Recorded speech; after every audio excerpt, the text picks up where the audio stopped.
Y'all, infidels. Woke up this morning, smiled at the rising sun. Three little birds were on my doorstep, singing sweet songs of melodies pure and true. And this is Ben Hamin and Chris Silvio coming at you. Ready to light the fuse, infidels. AEW Dynamite review.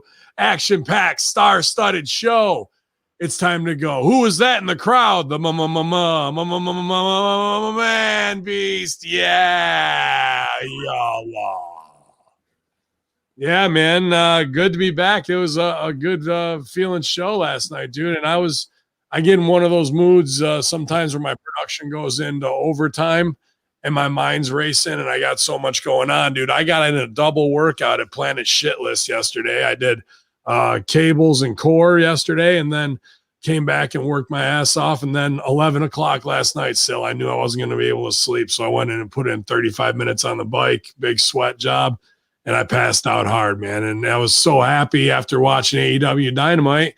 And boom, there's our guy. And hopefully he'll be here a little later if he gets done making, I think he was making Aunt Linda do squats today. He's always saying to make an old lady do squats. So maybe he's working with Aunt Linda. Maybe she's getting ready for a big in-ring debut. What do you think? Aunt Linda hits it hard here in the women's division? Aunt Linda versus Vicky. Ooh, I like that. You got some legs, right? I think there's something there, man. Yo, yeah, let's rock it, man. Good to see you, buddy. Likewise, I just want to say, don't worry about a thing, because every little thing's gonna be all right. Yeah, man, we're lighting fuses over here. We're gonna have a good old time, a gay old time, if you will. Sure. And you're right. We did see our boy, the Man Beast, front and center last night on AEW Dynamite, looking like Theo Von with the new mullet, yeah, facial scrub. I told him he looks just like Theo Von. He's like, I don't know what that is. I had to send him a picture of Theo Von. He's like, wow, man, I do look like him. But yeah, dude, it was very cool to see that last night. And we'll see, big news that's kind of coming out even since Stevie and I wrapped the locker room this morning. And again, thanks to you for doing that episode while I was away, and might need to call on your skills here, little extra duty next week. I'm not sure. So the 24th, is that the next, that would be when I'm away.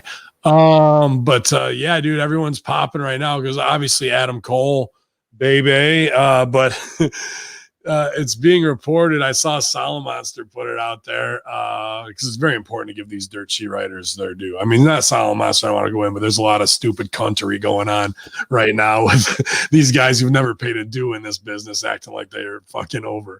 But that Vince wanted Adam Cole to be Keith Lee's manager and hide behind him like a chicken shit heel, and that was what was going to be his main roster role, bro. Yeah. You can do that, or you can go probably get equal, if not more money from the other guy and be the coolest guy and have the spotlight shine on you. What one are you going to choose? Choose me. Oof, tough call, man. I heard the manager gimmick. I didn't hear Keith Lee reference, but that makes it a little funnier if so, because they have certainly not gone out of their way to get Keith Lee over. But yeah, man, we all knew he would be doomed with Vince. Vince doesn't know what to do with an Adam Cole, so I'm glad he's where he needs to be. We'll talk about this as we get into the show, though. I worry a little bit for Adam Cole because I'm not used to seeing him as a bit player to a larger package. I'm used to him kind of leading the charge, so I'm interested to see where they go. He's definitely talented enough to make whatever the fuck work. But he misses his heat, and we'll get to that in the main event. They just missed, and I was like, they so much talent, so much time, so much good looks, and still don't get it. You just miss. But there was a lot of big hits in this show, man. Promo wise, kind of a yin and yang of extreme baby, extreme heel, and I say extreme because it really reminded me of ECW. Like some Shane Douglas, fucking Just Incredible, Bubba Ray Dudley, the later years, not stuttering Bubba shit. You know what I mean? Like that real talk, like, oh fuck, homie said what? Oh, he said that too. Like, whoo, I like that. I like that. That's some of my Bubba favorite was shit. probably the biggest heater on that roster around 97, 98-ish, Oh, probably yeah. more 98.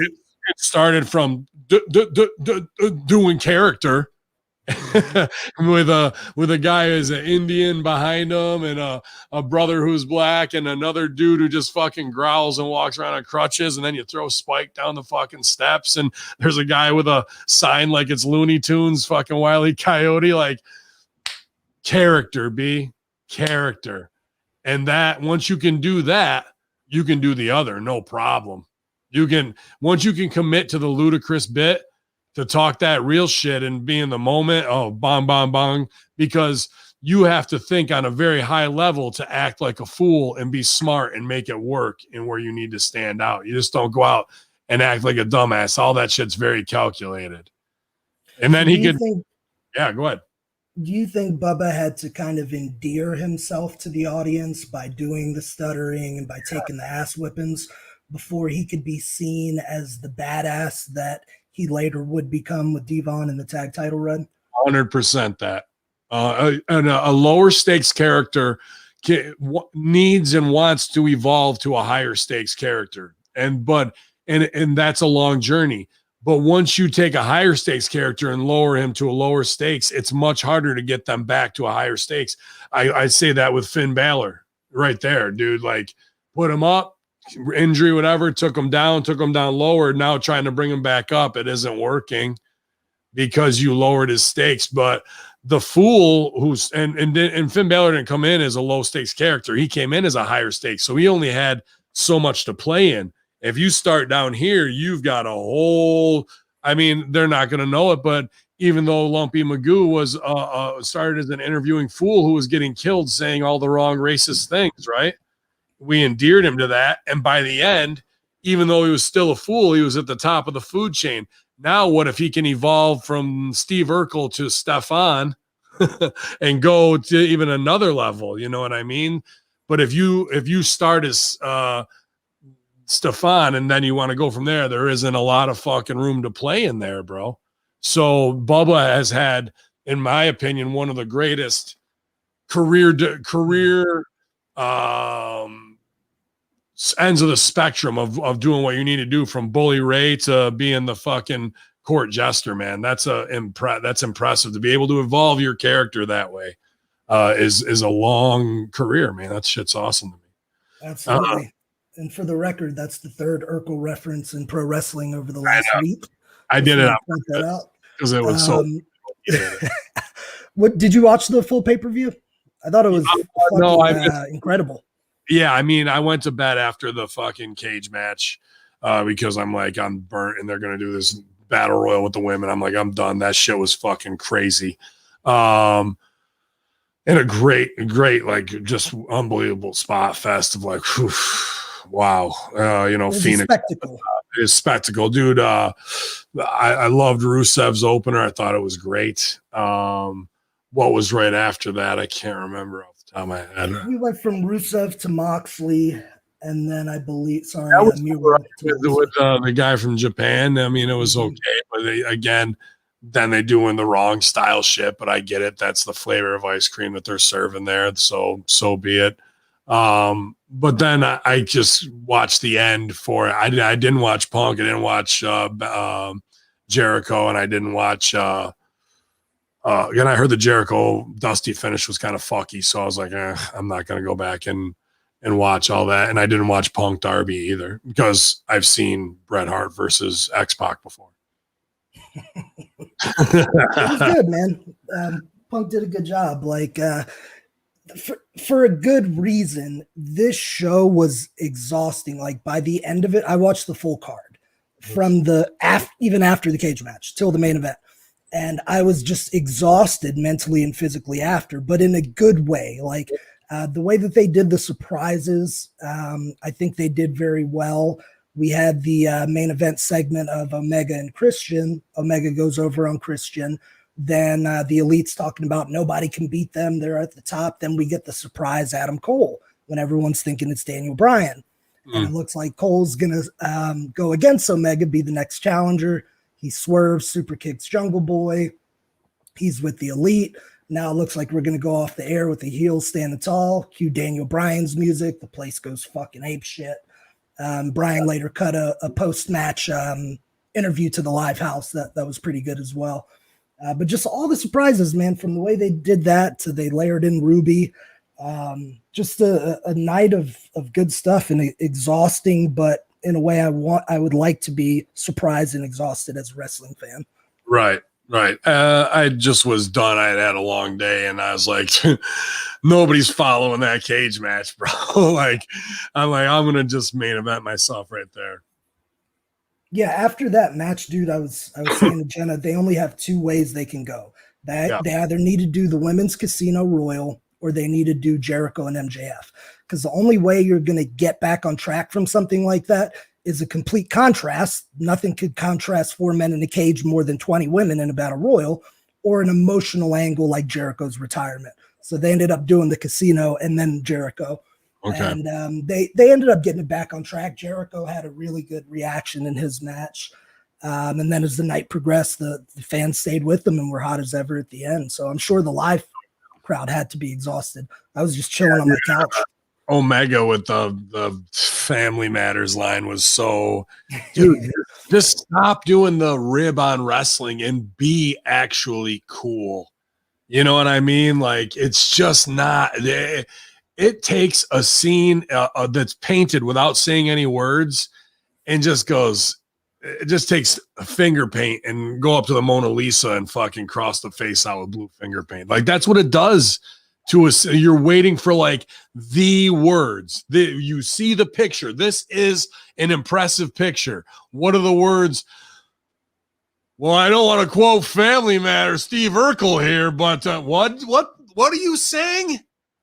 What are you saying right now? Who is relating? Who thought, like, I can't wait to hear what Omega's got to say. Hey, bro, you think he'll make a Steve Urkel reference?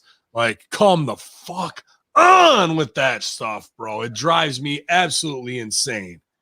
Who is that for? Who is being like, nailed it with the Steve Urkel? Got him, bro. Did you see what he did there?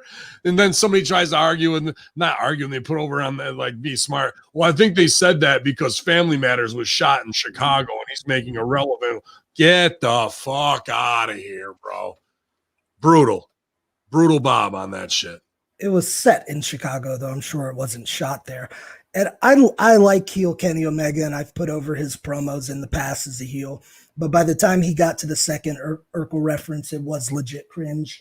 Kenny, I like your shit, man, but let's stay away from the Urkels. Maybe try Step by Step next time. Perfect Strangers. Give me a couple Balky lines. If he's a 2CW, I'm getting some fucking Family Matters reference in Laura or some shit like that. Why don't you guys bring in a star? Bring in like Balky from Perfect Strangers, or I'm sure he's not like that. Yeah, well, have his whole crew of fucking TGI Friday B actors. Carl Winslow, is he still alive? Reginald Vell Johnson. Yeah, I believe he's still acting as well. Good. Well, I think he'd be available then. Maybe they'll get him to do the Snoop Splash. Who knows? So what was the other news I had on AEW? I can't remember off the top of my head, man, but I got the results up. I know numbers haven't been crazy, man. 1.1 million and like 690,000 for Rampage. So Dynamite holding where it was, Rampage down about 8%. And then Heels with the CM Punk debut episode down 15%, man. And it sucks because that show is really great. And I think, like it? Yes, Jenna loves it. I would not, dude, you know how critical I am of dramas, and especially now you're going to mix wrestling in. And Luke Hawx has done a great job at helping them cast wrestlers with actors and have everybody trained looking the right way, I said this earlier. I was a little worried the first 5 minutes was a little like TLC network. Like when they're talking about kayfabe, I was like, please don't let it be like a fucking woman's fucking feel-good film. And then it went dark, and it's hooked me ever since, man. I really enjoy the shit out of it. And they're trying to pawn it off that people are watching on Stars on the app or whatnot. Maybe they are. but I think it's about awareness, and I really want to see them succeed. I don't want to see the show get canceled after one season because of some bullshit executive, like it's not living up to the numbers. Let's put some money behind this show. Let's get with AEW. Let's get with the podcasters. Let's fucking have the interviews on there. Let's really start pushing this marketing machine and create an awareness and a buzz about it that's even outside of, I mean, you want outside of wrestling, but right now they don't even have wrestling. There's no reason if CM Punk, who's drawing 1.1 million on AEW, is only drawing 79,000 on a fucking show that he should be on, where he's actually kind of playing like Cody Deaner. Yeah. So, and he did a good ass job too, man. It wasn't like, oh, there's CM Punk. No, he brought the character to life. It's different than what it was. And I think it's great. And I just really want to see it be a success. But if you don't even have 1/10 of your 1.1 million audience, that to me is, we got to get behind this. And it's not the quality of the show at all. The show itself is better than both of the wrestling shows that are on right now. They're more about that. It holds my attention more. I don't go to my phone nearly as much. I don't look at that and go, here comes the botch spot. Who's going to scorpion themselves? Like, I know that the fucking shit is going to be tight, and I'm looking at it lighting wise, script wise, insider wrestling wise, drama wise, between brothers, Cain and Abel, Jesus and Judas. Like, there's a lot of good shit in there, man. And I just want to see it thrive. I don't want to see it get axed like Gotham did when they had 6 million viewers because some fucking Fox exec thought they were smarter than everybody else. Nope. All these companies are filled with fucking mindless idiots, bro. If I've found out anything in the last fucking 5 years of like, oh, I can't wait to try and get to the Hollywood level or pitch this to that to do. When you pitch to them, 85% of the time they're fucking clueless, man. Corporate America for you. Yeah. This is one of those interesting times where I see our brains go in two different directions, because we do have a lot of creative similarities. Like, you're a fan of heels, and you're talking about the drama aspect. I'm so critical of any wrestling-based show, fiction or non, for the other side, for the technical side. So, like, when I see something in the ring that isn't what it should be, or if I hear them talking about a wrestling term like the kayfabe scene or something like that, it gets me ready to go. But they do a great job of drama on the show. I got to put them over for that. We got to think of this too, bro. I got to jump in on this. The legendary John Carnage in the chat with us, man. John, I hope you're well. He says Gotham costs over 1 million an episode, though. Let me tell you this, John. I watch Monday Night Raw every week, and it's 3 hours. They did a tag team turmoil 7-match thing where they interrupted the story 5 matches in and killed their whole show and then put it to the end. That first hour and 20 minutes of that was all forgettable, nothing TV, cost $1.16 million. And guys took all those bumps and fucking hurt their bodies. And then they killed the storyline in the middle of the episode. And then fucking all the work they did. Imagine an episode of Gotham. They're about to get the Penguin and they fucking kill it, and none of that happens. And then now he's going after the Joker instead. Like, that's pretty much the equivalent of what they did on Raw. And they do every week. Fucking each minute is $28,000 for the budget that USA has paid them. And I think at Fox it's even more. I think it's about 32 to 36,000 a minute. So. And they're not drawing 6 million. I'm not trying to go in on the immortal John Carnage here, but I just wanted to put those numbers out. $1 million for a quality show, or $2.8 million for a 3-hour shit fest where they rip up. And imagine this: everybody shows up at Gotham, they're in costume, got their lines memorized, ready to fucking go. Director of Gotham goes, fuck this script, throws it in the fucking trash and shreds it and goes, give me some ideas for Joker and the Riddler, and fucking now let's go do a show. That's what's going on in the fucking fucked up world of WWE wrestling right now, and it makes me laugh my ass off. Whoa, baby. Sorry, Sil, that was a big sideways diatribe there. But no, it goes into it. That's the larger point I was trying to make about Stars is not the world's biggest or most well-known organization. So I'd be curious to see like how Heels is doing in relation to the other shows. you just talked about Raw. Raw's got the lowest ratings average that they've ever had, and they're making the most money. So the TV rights money has gone up so much, and the ratings trend of a downward trend in overall viewers seems to be so much more accepted than it was even 5 years ago, where you have AEW when they got that 3-year extension and their numbers were around 700,000, I think, or something like that. And everybody's happy with Rampage. So think of Vice, bro. Dark Side of the Ring was their biggest show. Are they happy with it though? I think so. I don't know. Look at Vice Network right now. They have Dark Side of the Ring, Dark Side of Football, Dark Side of the 90s. Dark Side of the Ring was their highest rated show, and it wasn't even doing a 1 point something. I think it was below a 1. And now they've pretty much framed their network around it. Like, it's just the landscape's changed so much, man. To me, that smells of mass incompetence at high levels, not the landscape changing.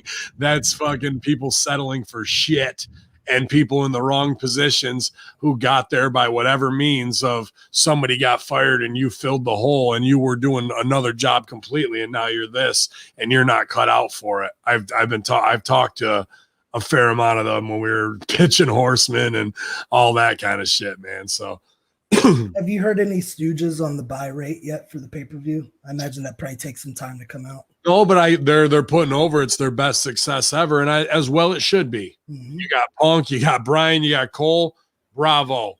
But you gotta but there's big holes in that. They way over fucking exposed Punk in between his debut and the All Out thing. He had 4 appearances aside from his debut. There should have been 1 and then maybe 1 right before on Rampage going into the pay-per-view. None of that Dynamite shit should have happened. So because every time you see him, it dulls it a little bit. And then Adam Cole, you could feel it in the promo last night. He said "baby" 5 times. He was already jumping the shark on appearance number 2, trying to get shit over. So where are we going to go? We're not even protecting the new toys and assets. We're marching them out way too much. Daniel Bryan has been, but it's only been 2 appearances. But next week, we're going to wrestle, boys. You know what I mean? So we'll see. That's an issue with, they're getting the right guys, but they're not using them the right way to protect their star power. It's interesting too, man, because as you well know, there's only, 2 spots really at the top, and they have all these top guys and top talent now. The reality is not everyone's going to be the champion. Not everyone's going to be the main event. So I'm curious to see how they take these huge players like that and still keep them relevant and in the game while only 1 is champion at a time and 2 tops at one time are contending for the title. I agree completely with all that, man. It'll be interesting to see who gets bumped down, but I heard Disco and Conan talking about it. I think I agree with them. If you're not going head to head, you're really not doing nothing because you're sharing the same audience. And in fact, you can't convert 900,000 people from a Friday night into your number. Put it like this: SmackDown's got 2.2 million, and you did 690,000. That's a problem. You're on right after them, and you've got the top guys that don't get used right, and you got the chance to use them right. And you're not in, and you're losing. To me, that means you're losing. What is that? 2 points. You're losing 1.4, 1.5 million viewers. That's the strategy we need to be going through is how do we draw them right in off of that show? And then you'll see SmackDown do an overrun to cut into Rampage's kickoff, So there's a lot of stuff there that hasn't even been close to being addressed war room wise, in my opinion. I don't necessarily want to see the head-to-head. I'm cool with what you were saying about SmackDown to Rampage because they don't air at the same time, and there's some stuff they could play with on the overrun and shit like that. Well, Conan and Disco were saying is if you're not running a ton of pay-per-views like WWE is and you're running quarterly, then they should be making their show every show into a pay-per-view. Daniel Bryan should be the main event versus Darby on Dynamite. And even on the undercard, you have Punk at the top of the hour versus whoever, Ethan Page or somebody, Sure. like they should be throwing all the fucking heavy artillery and no filler, all killer on their TV shows. And they do that a lot. A lot of these shows we see are pay-per-view-esque cards, and they even name some of the Dynamites. Like we got the special one at the Arthur Ashe. You just got to be careful too of hot shotting at the same time. Like if we give them everything, it can hurt the product. And like with the head-to-head stuff, man, I know like we grew up on it and we were pumped for it as fans, and a lot of fans talk about it, professionals talk about it. But if you really look at it, the head-to-head thing only worked 3 years out of the last 30. It failed miserably after mid 98 into 99.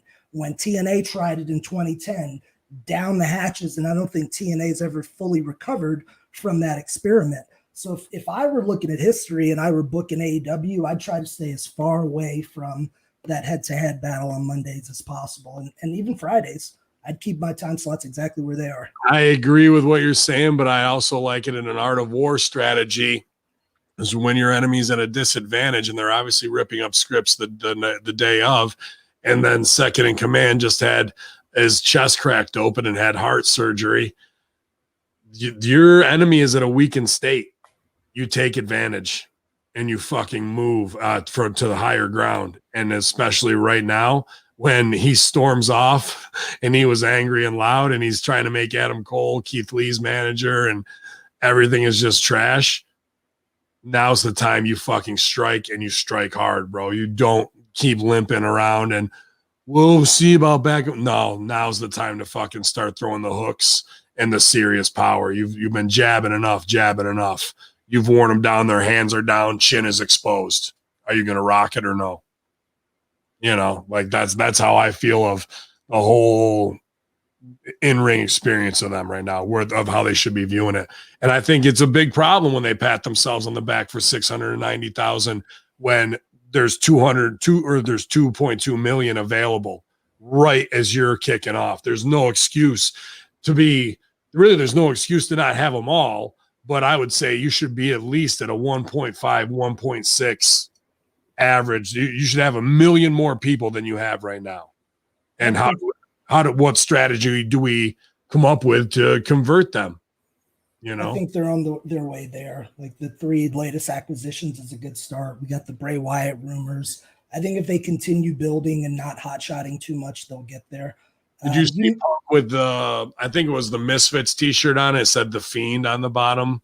No, I think it's the name of their one of their songs or albums. It is, yeah. So you know how they did it with the Cookie Monster shirt and the Chick Magnet shirt, and now it's Punk's time to be the Easter egg to fucking set the tone for Bray.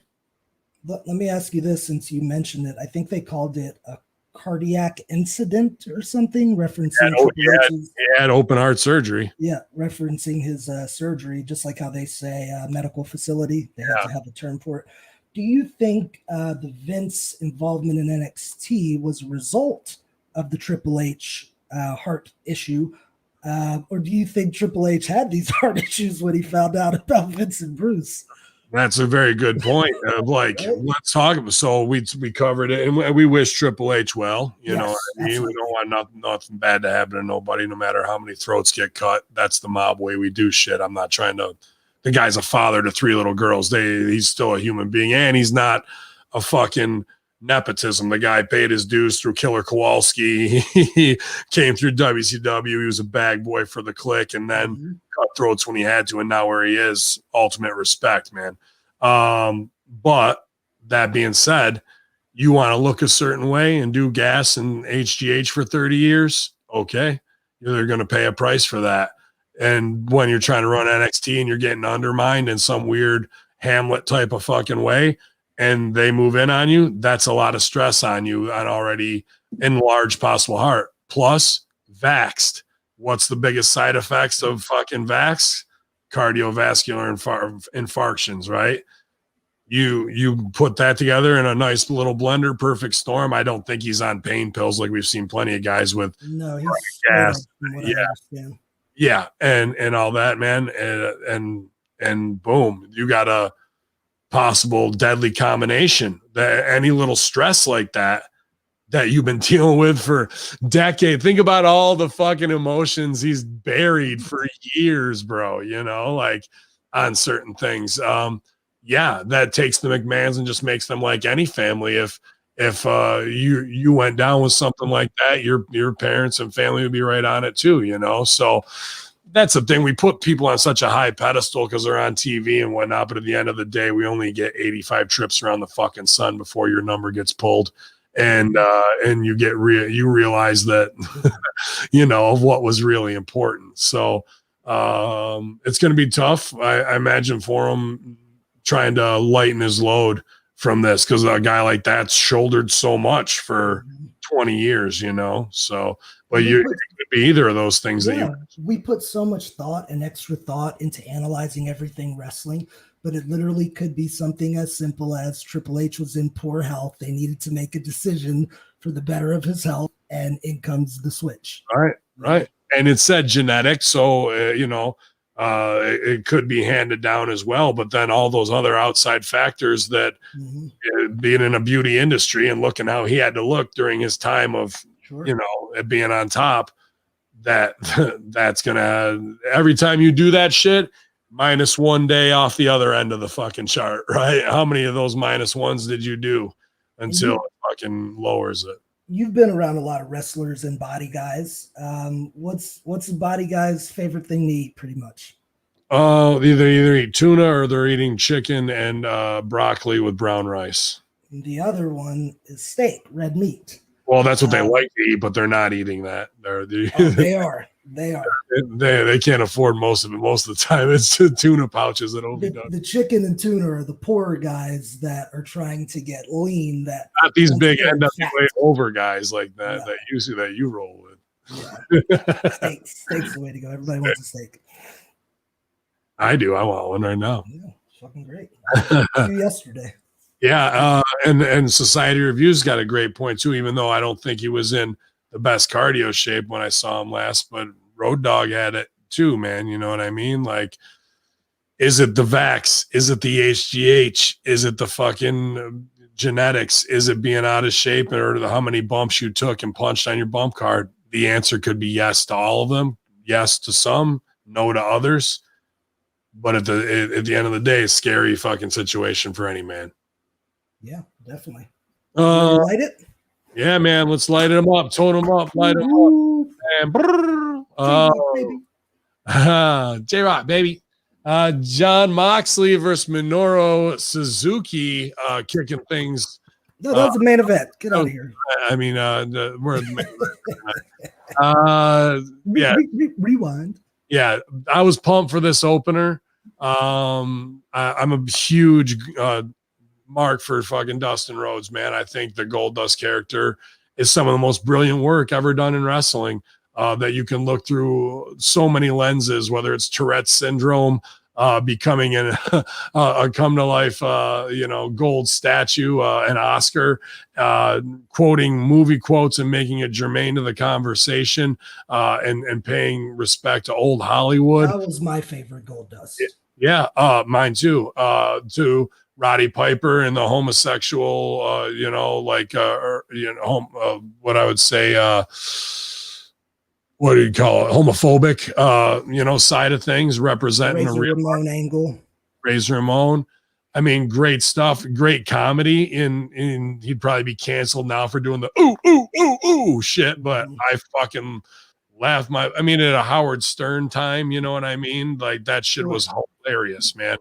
And also Dusty's kid. I was never a fan of the cowboy boots and the fucking shit kicker. That really is him down on the farm type shit, and even now I like that he's kind of an homage of what he was into what he is with the Nightmare family. So his shit is always going to be good. But I felt bad for them, really bad, because they worked really hard in this match. I liked Aleister Black's or Malachi Black's willow skull mask with the fucking small deer horns on it. I don't know if he shot any of those or not, but come on, bro. What are we shooting? Kickers and stickers out here? Why are we fucking shooting spike horns? Let's get some big racks. I like that look. I thought it was very cool. And they worked their ass off. And then the finish was absolutely a botch and miss. And that's unfortunate. I'm not putting any judgment on these guys.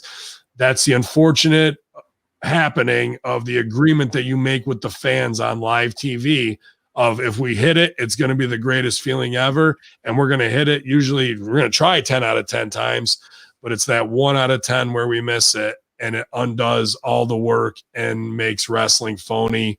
And I just felt bad for him, man, on a professional level. That's a heartbreaker when that happens. Yeah. Dustin and Malachi Black opened. I was super excited for the match, and I thought that they had a good match, and I enjoyed the storytelling in the match.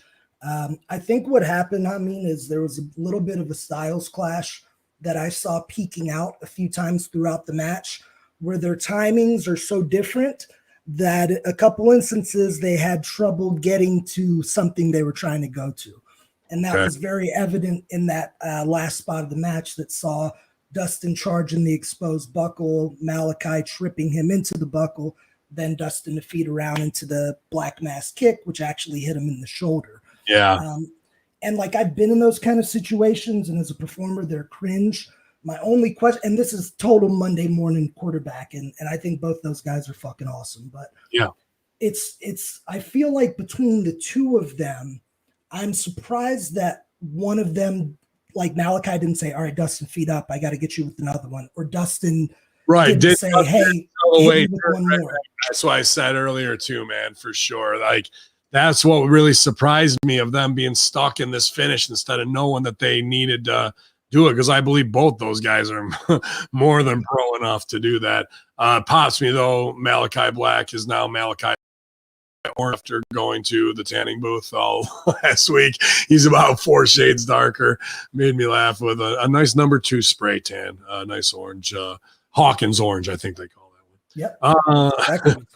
Yeah, good match. And I really like his new look and entrance. It's fucking dope, man. I hope they keep using him right. And it got announced as well that he has this match scheduled with Cody. We haven't heard from Cody since the crutch incident when Cody was about to retire after a 5-minute loss to Malachi. So it looks like we're getting Cody back. Whoa, baby. Brought to you by Whoa Baby Wine. Are you a new mother who hasn't drank enough? Are you tired of these goddamn kids crying all the time? Well, Whoa Baby Wine, maybe. Lucha Brothers show off their new tag titles after beating the Young Bucks at All Out. Penta says the title cost them blood, sweat, and tears. Anyone who's willing to suffer can try and take them away from the champs. Fuck that. Not after that match. You guys can be champs for as long as you want. Keep them. Yeah, you earned it, buddy.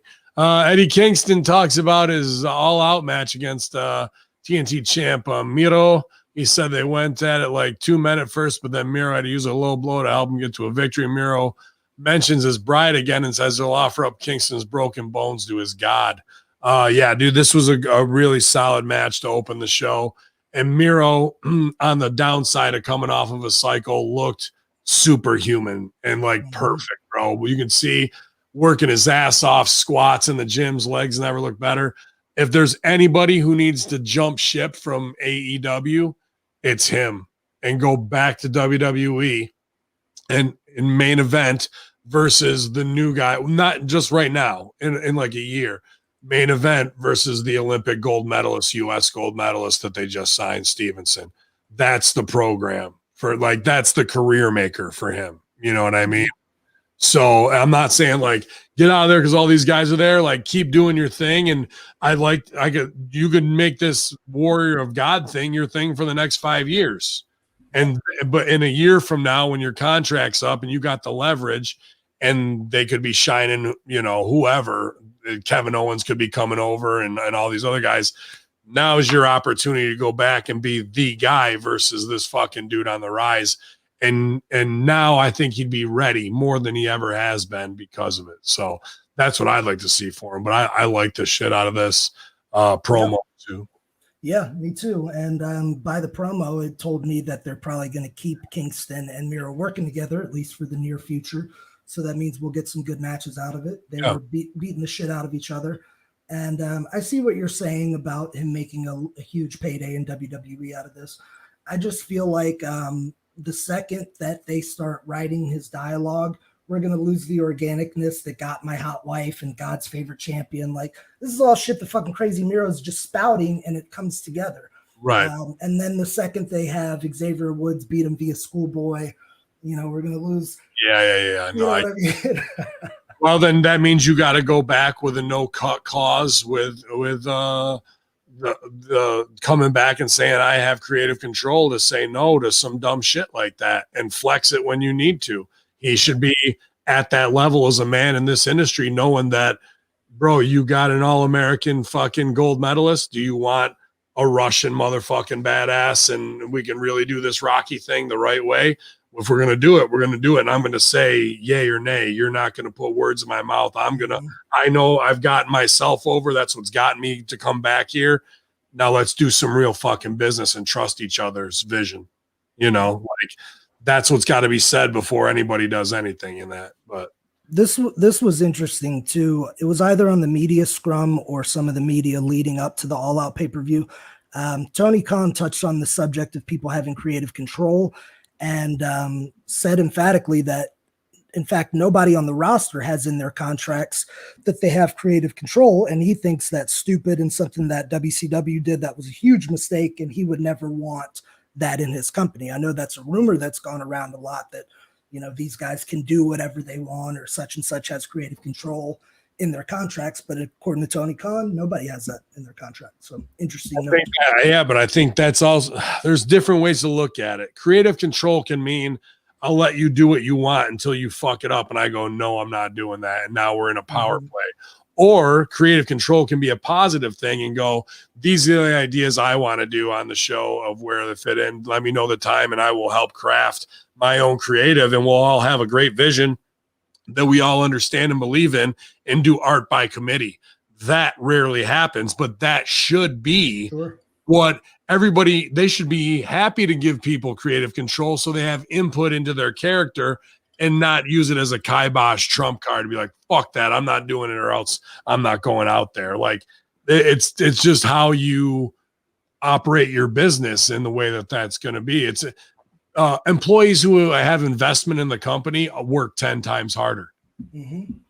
That's why we're seeing this surge in AEW right now, because the guys don't have creative control in their contracts, but they have a lot of say-so in what they say, how they present themselves, what they're going to do in the ring.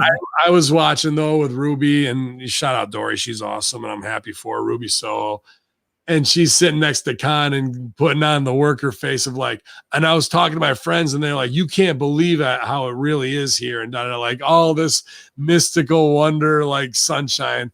And I'm going to myself, the fact that she's selling for it makes me not believe it, because all real workers know what the fucking shit is.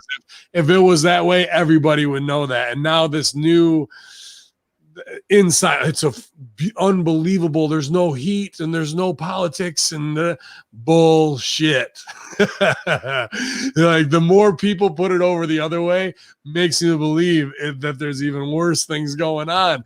If everyone was just showing up going, this is fucking wrestling, baby, this is how we do it, bitch, then that would make me feel a lot more. But as soon as we start putting it over, is that a work I smell? There's fucking heat and politics in every corner of wrestling. So there's no way anybody could say, no, there's no heat here. Come on. It might be a nicer environment. But makes me laugh. Makes me laugh.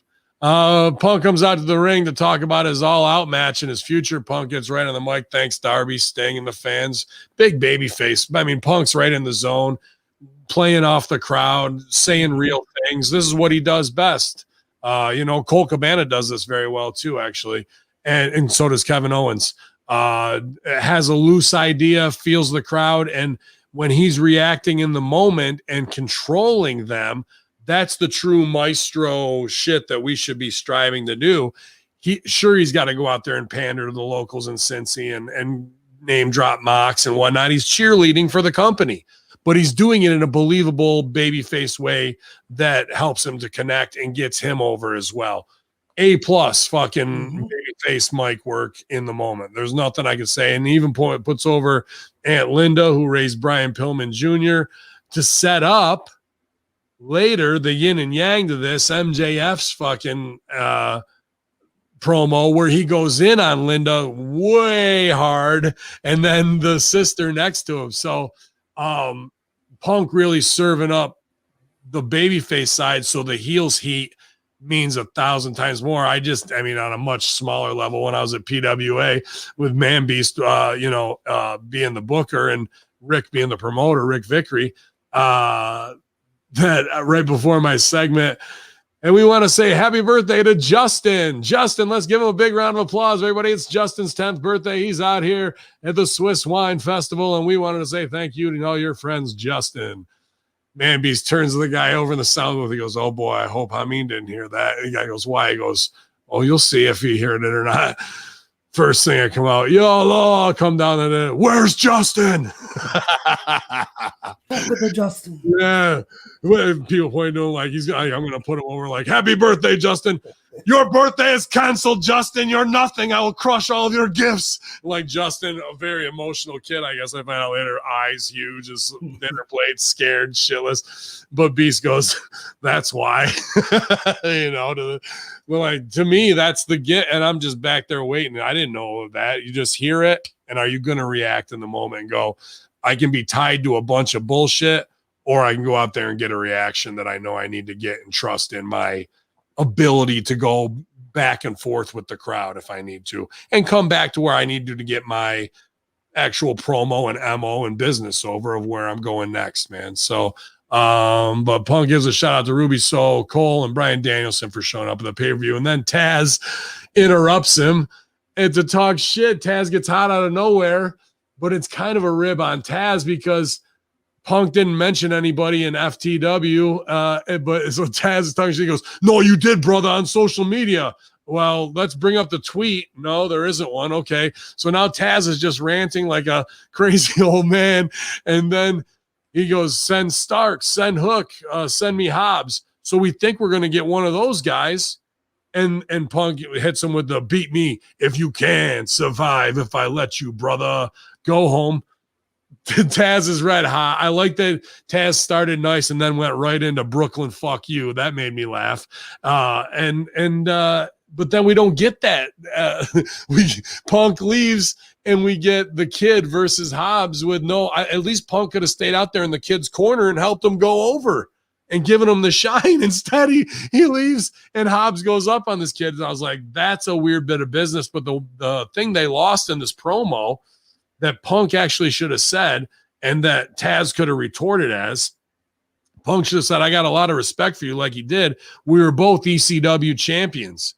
And then Taz could have come over the top and said, "No, brother, I was ECW champion. You were some bullshit WWE ripoff." And like heat, right? That's the moment. And I watched it go by and I was like, well, there goes that bus. See ya.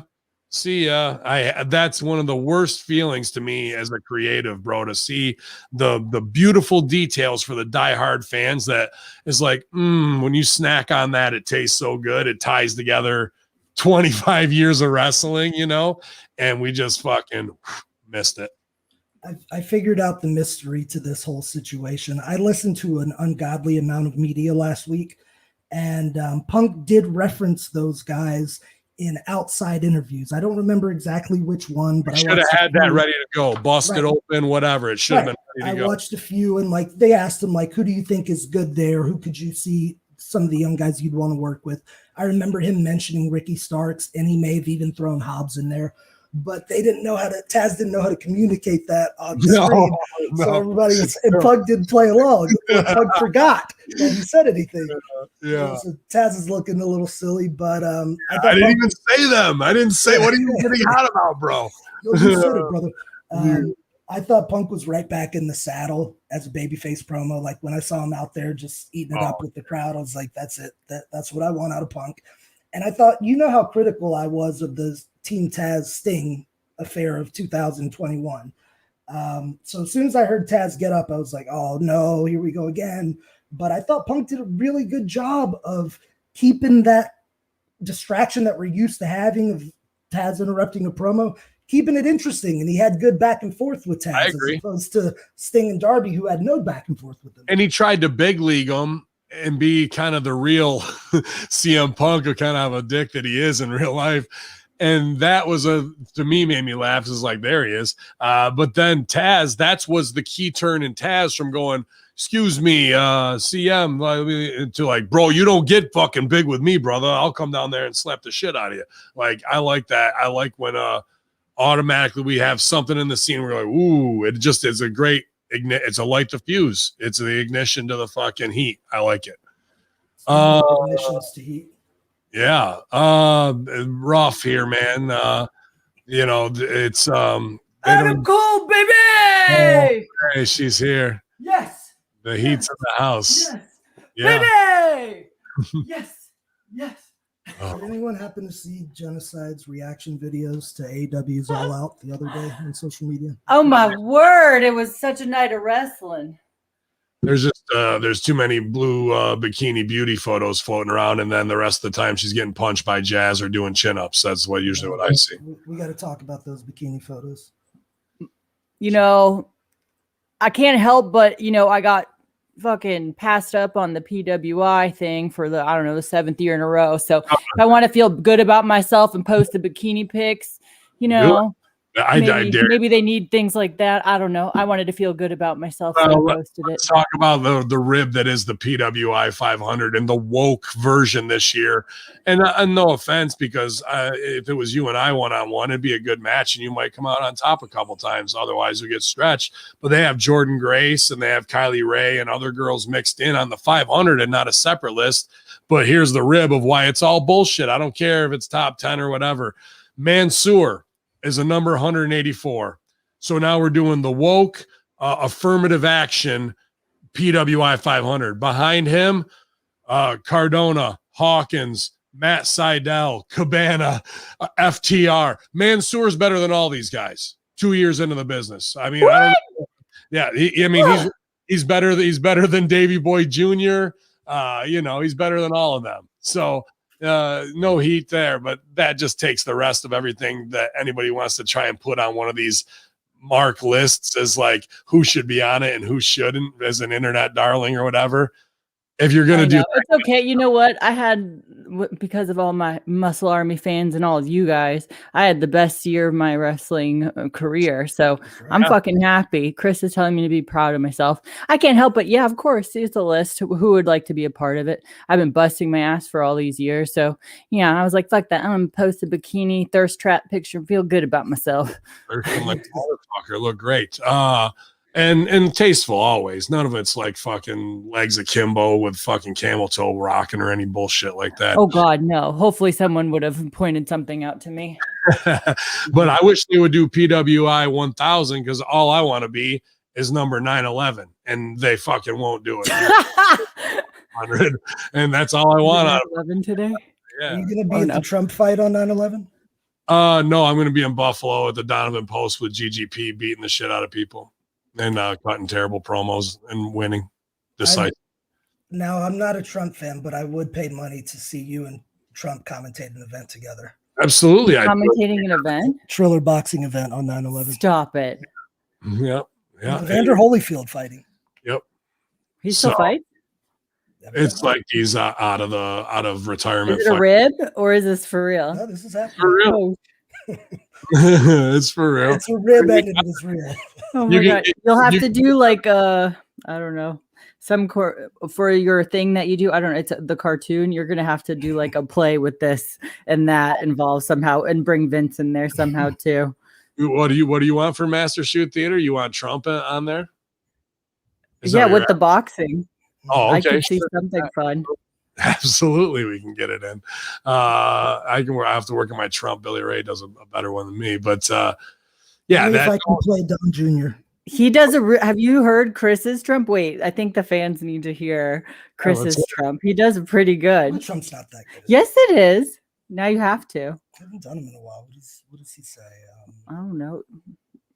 Huge, bigly, stuff like that. He does the hands and everything. It's like I can do the hand motions all day. He does small hands out to the side. T-Rex arms all day. Yeah, I'll have to record him in action when he's going in full Trump mode because it's quite amusing.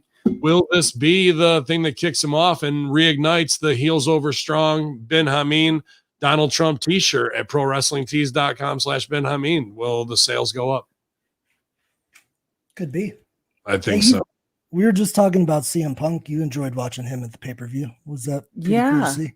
I was obviously he hasn't been in the ring or done shows in 7 years. So I was nervous for him because I was like, God, I hope it's not like his UFC career. And I hope he comes out strong. And man, he didn't miss a fucking step. He looked great. I didn't like his leggings per se, but that was a personal choice. But no, he rocked it. And him and Darby were great. I can't wait to see his next matches, but I was a little concerned, but man, he did the whole pay-per-view. Are you talking about the pay-per-view now? Or we did earlier. We were just covering Punk's segment from last night. The whole pay-per-view is just phenomenal outside of, I will say, the women's, Casino Royale, whatever, the Royale, the clusterfuck that it was. Other than that, from top to bottom show was fucking amazing wrestling. And Chris and I, our brains were exhausted. My voice was tired from yelling at the TV. So it was a good night of wrestling and I was happy. Good. And I'm a nerd like everyone else. So. They clusterfucked the girls this week too. You don't have Rio run in to make the save. Dude, I laughed. I'm sorry. Why when you wait for the come in, someone's gonna save, and when Rio came out, I laughed. Like, what is she gonna save me from? Because Jamie crushed her. She's gonna run the champs off, bro. Why wouldn't you just glom her right there, man?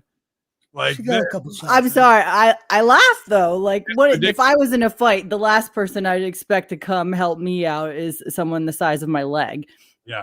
Not shitting on the girl, but in a fight against Hater and the other women, you're gonna want someone with some size. Right.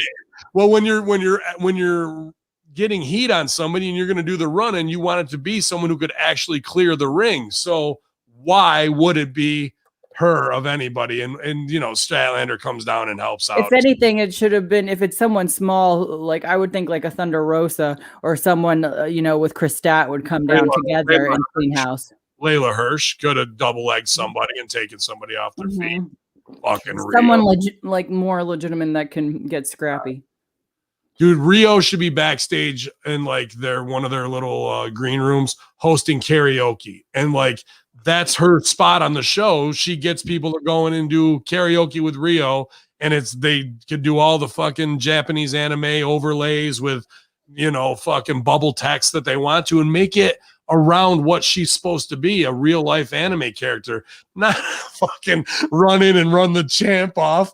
Are you shitting me, bro? Like, why can't they get these girls segs right? And another one with Hater versus what was her name? Soho. Like that, dude, they're going, no, it wasn't Soho, was it? Yes, it was. Yeah, it was. What was Ruby. Yeah. I'm thinking Rojo. We don't know are you going to the Rio Rojo Soho? But she's going to do the fucking back Frankensteiner and like out of the electric chair, and they both start to go. I was like, here we go. Somebody's paralyzed right here, bro. You should have seen Chris's reaction when that was going down. He was like, because it was like I didn't know at first. I was like, oh, she going for a reverse Rana. She needs to get some speed on it. I didn't know what they were doing or what they were going for, but I was frightening for both of them.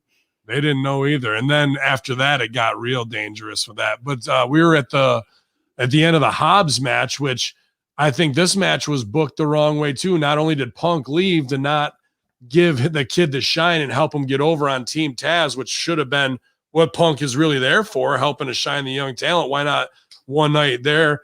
He leaves the kid out there. Now Hobbs is pulling 10 minutes with a kid he should squash in under 2. Oh, you and I are on the same page. I was like, why is this going to commercial break? Why are we getting 2 segments out of this when Hobbs is portrayed as this big monster, and then he's with the high flying, and it went on for, a good 10 to 12. They should have had 5 to 6 right there.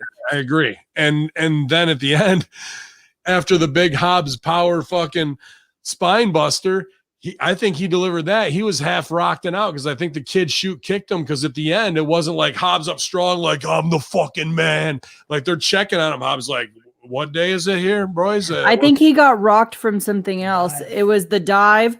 It was one of his dives. It was the way he caught, but like the way he bounced, he hit the ground, and you saw his head do a double bounce, and it looked rough. And like and if anything, he got rocked probably from that too. I saw the kid going into the goddamn railings like a fucking maniac too. I'm like, bro, they do the post spot too, where he fucking whips him into that. The best spot of the whole thing, because it was something new, or I haven't seen. I don't know, the way Hobbs stopped him like a missile from the dive the first time. Like he looked like frozen in motion, and then threw him to the side. That looked devastating. I loved every second of it. I was like, ooh, I want to try that. Yeah, the catch part, not the dive. That's what I'm saying. Because the fucking post remains undefeated, and so does the gate. Nobody's ever beaten the post. No one's ever beaten the fucking railings, bro. They win every fucking time, whether it's your ribs or the side of your head. I like that spot was a little too dangerous for me. I guess if you really had somebody you trusted, you could. I like the one where they come in and their legs are on the baseball slide and catch them and then whip them, and they come around and hit the post that way and kind of do their own thing. But yeah, it was impressive. But this is the wrong booking off of what we just saw. This guy is fucking, somebody said last night he looked like Ice Train from WCW. I was like, he does look like Ice Train. And he should be over in, I think, 5 or less, Jenna. I agree with you completely. Yeah. The longer this went, nobody gets over and everybody's exposed. Yeah. I'm halfway there with you guys. While I was watching this, I was very impressed with Hobbs' in-ring work and psychology. If you notice with the fine eye for detail and watch his cutoffs, he was doing the rip shit. He hit 3 knee drops, missed the 4th, takes the first bump at the comeback off a missile drop kick. He was fucking doing everything right. The only thing wrong, and this isn't in his control, was that they could have shaved 2 to 5 minutes off. But Rip, they had that match in 5. You also forgot the small fucking kid out with him and Hook. But yeah. Well, yeah. The misdirections. Needs to get the Hook. Hobbs has to go over going into a program with Punk. But I think would Rip have Anthony Bravado work in that match like that, or Ryback? Yep. You think he would have him going that long? I think that match like that is reserved for, like Sergio, and not a guy who's a spectacle. You want to keep him strong. The longer he goes, the less if they just would have shaved a few minutes off, I think it would have been perfect. Santana and Ortiz are ready to shift focus to the rest of the tag division. Now they moved on from FTR. They're going to climb the ladder and they yell, "We're the best music." So they're over, I guess. DJ Khaled. Backstage, Ruby Soho talks with Shivani. She offered an open challenge, like she didn't want to think she got lucky at All Out. Britt Baker shows up with the girls, wonders why we're spending airtime on the flavor of the week. So tells Tony she and Baker go back a long time. She actually helped break Baker in. So tells Baker this is now her block. Baker tells once they get through with her, she's going back to catering. That was the best line ever. In the last 4 years, strong style. They head out. Soho tells Tony, I know she's your girl, but I'm a whoop her ass. And Tony's like, oh, all right then. And I was looking forward to this match. I thought this was the only way that Britt is going to get better is to work with people better than her. And I'm not saying Britt's bad. She's improved a ton, but her trying to carry these girls like a Rio, like whoever, and it's not going to help her. It's only going to take her so far. She's going to learn how to bring somebody along, but the danger level's there. So you have to keep it simple, stupid. With Ruby Soho, you can start getting into more complex stories and going longer and really exploring what women's wrestling at a championship level should look like. There's some limitations to that with people who aren't ready. So I was excited for this. What did you think of the Ruby Britt promo? I thought it was good. It's funny. It was entertaining. Yeah. Let's go ahead and talk about the match, and then we'll do the MJF segment after that. We'll go out of order. Before that, it was Powerhouse Hobbs after that. Then Dan Lambert with the Men of the Year way up high cuts promo of the year. Again, saying the truths about the fandom and the fucking markdom of wrestling and whatnot, and that You know, it's full of guys that act like they want to be studs, but don't pass the eye test by any means, and false positives. But Ethan Page and Scorpio Sky look great. I love this promo because it feels like it's coming right out of my mind and on TV. Funny how Dan Lambert can have shots, but they will put old Hacker out there to say those pipe bombs as well. But I like this a lot. But there's a problem when a guy from even as much of a mega wrestling fan as Dan Lambert is, coming from UFC, is doing better wrestling than the guys you hired to do wrestling. Like, that's a problem to me. Like, a UFC owner should not be out promoting 95% of the guys in wrestling at this time. I love him. He out promos me 100. Me too. He promos the shit out of me. He's awesome. And here's another note from my extensive media research last week. Tony Khan did state that Lambert is a good friend and he likes his work a lot. And he also ended an interview by quoting Jim Cornette. How Cornette, the line was something like, people pay money to see the wrestlers wrestle in a wrestling ring. It's called pro wrestling. And he spoke very respectfully of Cornette and said, a guy, he probably wouldn't admit it, but a guy that I learned, half of what I know from. So I thought that was an interesting tone taken by Tony Khan, because Cornette just goes in on him relentlessly. And Khan took a very respectful high road that I wasn't expecting. Well, is he actually starting to learn that guys like Cornette aren't really malicious and they are more about shock factor? You stupid motherfucking cocksucker, Pops, you fat motherfucker. You're right. Like the rip fucking what we're used to of like, is that going to hurt your feelings and you're going to feel a certain way? Or can you get through that? And here's the fucking gold that he's giving you. And then you know it and stop being such a crybaby and fucking apply it. I think that really happened with Miro, Kip Sabian, and Penelope Ford. Probably. When he went in on them. Because since then they split. Miro tried to come back, but I think he's like, is this the hill I want to die on for Kip Sabian and Penelope Ford, or do I want to fucking go my way? What Cornette is saying is not wrong, and 90% of the time, Russo's saying the same thing, but he says bro and has a Long Island accent. But it's people puts a lot of wacky angles. Yeah. And people, not like champagne fucking mimosa matches and shit like that. Sitting out on a pole, one of your favorites. What are you gonna do? But yeah, man, this is them finally stop being babies, and they're also vanity metric marks for themselves. So if Cornette's putting out a promo about them, of course they're listening. Of course Khan is listening to every Russo fucking Khan take as well. But are they taking from it the knowledge, or are they reacting to it because they talk bad about me? I think the time of taking the knowledge is now from before. I wish they would apply it to the women's then. I wish. I'd love to talk about this stuff on air. I don't want to say the word debate, but I'd like to have a back and forth dialogue with Russo on some of these stuff. I see Russo as an extremely creative person, but how you and I have a lot of similarities in wrestling, I find myself often at odds with some of the decisions Vince makes. So I think it would make for an interesting conversation for us to be together in the same room, just bouncing this kind of shit off. Well, Vince isn't about it. Vince will say openly too that, and definitely we can do something together, that he's not going to tell the wrestlers how to wrestle. They know that he's just going to set the tone for drama and higher stakes. And whether that's a crazy universe or something classic, or if they think we're going down a road where they know the ending, how can we turn off before we come back around? But somebody who's turning on right now is you saw him last night at ringside in the hottest segment on the show, the MJF promo. He's back. You saw the merch, ProWrestlingTees.com. He was wearing it ringside. Dr. Ted's in the house, guys. Hey, what's up, guys? Y'all hear me okay? I'm in my truck, so I don't want to drown you out with my loud engine. Yeah, nah, we can hear you, buddy. Theo Vaughn, gang. What? He said you look like Theo Vaughn last night too. I go, Man Beast didn't know who that was. I had to send him a picture.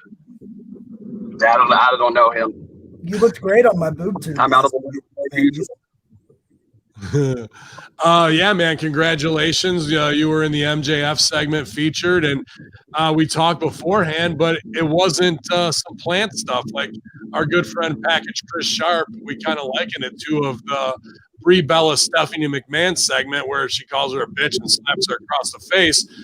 You had just gone up there to hang with the good brothers and sisters, and were there and got a ticket and happened to be right in it, and what's going down, man.